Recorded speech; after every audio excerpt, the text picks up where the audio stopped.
Welcome to Part 3 of MCC's Tutoring and Academic Assistance Center workshop on time management and preparing for a successful semester. Today we're going to be talking about setting mini goals and also looking at your syllabi. As you're planning your day-to-day study schedule, it's important to have mini goals. Mini goals are going to break tasks into more manageable pieces, which is going to help reduce the tendency to procrastinate. It's also important to set rewards.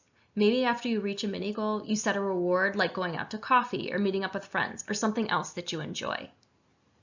Setting rewards helps reinforce patterns that are going to lead to regular habits. So if you have good study practices, they can become a habit.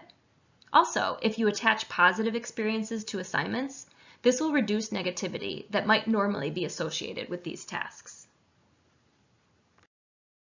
Here's a resource for you to use once you get all of your syllabi from your classes. The chart on the next slide has a space for you to put all of your courses, your professors and their contact info, what types of exams you have and the dates, projects and papers and their due dates, and any homework that you have, the attendance policy, and also the late and makeup assignment policy. This condenses all of your syllabi information onto one sheet of paper. It's a great step to organizing for your semester. You can find the link for this simple guide for syllabi on the YouTube description. It's not too late to use this resource even though we are already into the first semester. You can also use this resource at the beginning of the next semester. There are a lot of benefits to working on your time management skills.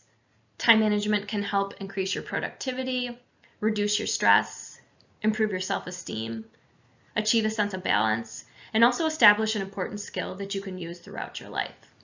I hope that you've gotten some resources to help with your time management skills this semester.